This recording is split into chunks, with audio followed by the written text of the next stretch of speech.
Good evening and thank you for joining us for KREM 2 News 10 at 10, where we give you more news in less time.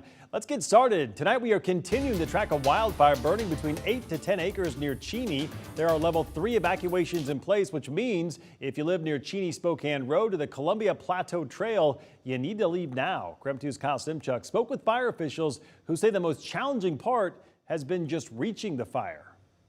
Just before 9 tonight, crews were able to stop the forward progression of this fire, but it is still burning and around 20 homes have been evacuated. Now we're at the Cheney Recycling Center along West Anderson Road, and in this field behind me is where fire crews have set up an incident command post. It's about a third of a mile away from the flames, and that's really as close as fire engines and brush trucks can get right now. There is no road to take them there, so firefighters have had to hike in on foot. It's along the train tracks and along the Fish Lake Trail, and so there's 3 barriers and terrain and ravines in between them, so we can't drive to the fire like a lot of times we can drive and bring our engines or trucks in there. With this fire, it's all walk-in hand show right now. Eric Keller with the Department of Natural Resources says that limited access caused the fire to grow so quickly. Before the sun went down, we saw fire boss planes and 2 helicopters dumping water. And we've also learned that approximately 40 firefighters have been brought in from the West Hallett fire, which ignited just a few miles away along the Cheney Spokane Road back on Monday.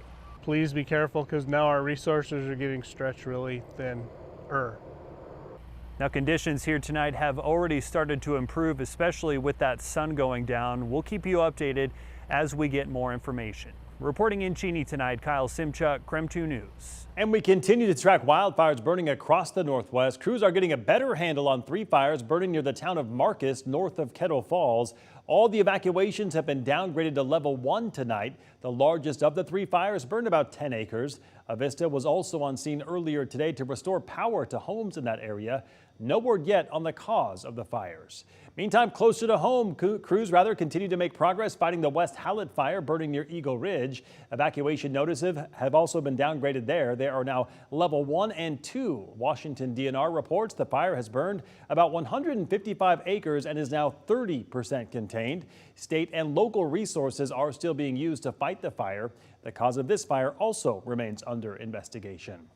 On that note, all these wildfires are causing some hazy weather to hang around tonight, but we might have some relief by Saturday. Let's get straight to Chief Meteorologist Jeremy Legoo to find out more. Jeremy?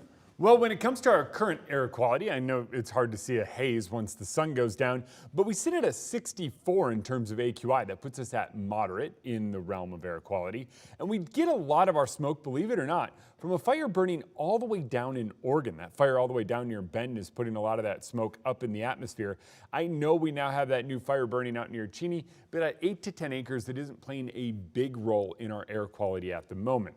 What we do have, though, is some pretty warm temperatures and some wind, and that continues in the days to come. But eventually we wind up seeing a shift in the weather pattern that brings about some of that moisture you're seeing down to the south. Notice the curve in the atmosphere. If you see a circle right there, that's kind of a low. All this moisture is what we call monsoonal moisture. Monsoon doesn't refer to rain or a storm itself, but instead an overall atmospheric pattern that brings more moisture to typically desert areas. We're going to go with that. All right, 92 tomorrow, 86 on Friday with increasing cloud cover, and then those storms with moisture coming from the desertous areas hits us on Saturday. Desertous, I like it. All right, Jeremy, thank you very much. And now to our night beat with a quick look at the day's top story. Major crimes detectives still searching for 2 suspects tonight who were involved in a double shooting early this morning out in Airway Heights. Spokane County Sheriff's deputies say 2 people were shot at around 8 o'clock and the suspects took off in a white SUV. Deputies say the victims met the suspects at a casino and gave them a ride, but at some point they shot the victims and stole their car. Then 30 minutes later, police found the car on fire. One woman we spoke with today said she heard the whole thing from her apartment. I heard a lady yell, "What the blank?" Then after that, I heard what sounded like gunshots. I dismissed it and went back to bed. When I woke up, there were police officers everywhere. Police say both victims have serious injuries but are expected to survive. Again, law enforcement still searching for the suspects. No description has been released tonight. We are tracking new information about the investigation into the former Spokane City Administrator Johnny Perkins, who resigned last month. Perkins is accused of violating the city's sexual harassment policy. The details surrounding the city employees' concerns have been limited until now. A new report shows Perkins was in a relationship with a city employee, and Perkins reportedly shared details of their relationship, including about his sex life. In an interview with HR, that employee said those details were extremely inappropriate and equated to sexual harassment. This information, just a small portion of what's detailed in the report. You can find a full breakdown on our website, KREM.com. Meantime, Washington's Attorney General is challenging a new Idaho abortion law. Earlier this year, Idaho passed a law making it a crime for adults to help minors travel out of state for abortion care without that minor's parents' consent. Washington AG Bob Ferguson is now asking the U.S. District Court in Idaho to block the law. He says it endangers minors and infringes on interstate travel and First Amendment rights. Political leaders from 19 other states are also challenging the law. And that was your Night Beat. To learn more about any of these stories, just text us the word night to 509-448-2000 and we'll send them right to your phone. In Northwest News tonight, Oregonians will soon be able to pump their own gas in just 2 days. Individual stations will be able to decide if they will offer self-serve gas. The state is working on a map now to let drivers know which counties are doing what. Experts are also passing along safety tips that include not getting in and out of your vehicle while the gas is flowing. And what we don't want is, static electricity and things like that getting built up. And so, kind of go in, step out of your vehicle, make sure it's off, and then safely fuel your rig, put the nozzle back, and then you're on your way. There is more information for drivers at choiceatthepump.com. The temporary license plates you get at the dealership, they're changing. Say goodbye to the paper taped to your rear window. Instead, Washington drivers will get a thicker, more durable paper plate to put on their car in the actual license plate area. It's designed to last longer and be easier to read. The change also should improve road safety.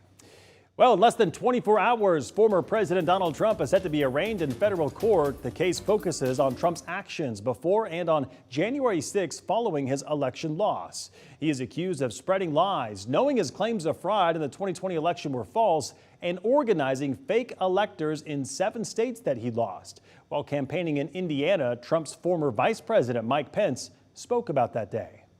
On that day, President Trump asked me to put him over the Constitution, but I chose the Constitution, and I always will. Trump is expected to arrive in D.C. with Secret Service escort and a heavy police presence. It's expected he will enter a not guilty plea, then learn about any release conditions and restrictions in his case. The gunman convicted of the deadliest anti-Semitic attack in U.S. history has received the death penalty. A federal jury in Pittsburgh recommended the death penalty for 50-year-old Robert Bowers for the 2018 attack at the Tree of Life Synagogue in Pittsburgh. The rampage left 11 worshipers dead and several others injured. This case at its core is about the victims, the ones who are no longer with us, and the ones who have so bravely and gracefully carried the trauma of that day every day since. There's a lot of healing left. It'll take a lot of healing, and that's going to take a long time, and for everyone in the community. Those inside the courtroom said Bowers showed little emotion when he was sentenced. A judge will formally impose that sentence coming up at a later date. Meantime, Canadian Prime Minister Justin Trudeau says he and his wife are separating. Trudeau made the announcement today on Instagram. The couple married in 2005 and share 3 children together. Trudeau says they had many meaningful conversations before making the difficult decision to separate. New tonight, country music icon Dolly Parton will be making a special stop in Washington later this month. Parton's August 15th visit will celebrate her Imagination Library nonprofit. Every child under the age of 5 in Washington is now eligible to receive a free book each month from Dolly. Governor Jay Inslee will also issue a special proclamation celebrating the nonprofit's impact in the state. And the National Park Service waiving entrance fees at all of its sites on Friday to celebrate the 3rd anniversary of the Great American Outdoors Act. The waiver only applies to the cost of entry, not any fees for camping. The Park Service also offering fee-free days this year on September 23rd for National Public Lands Day and November 11th for Veterans Day.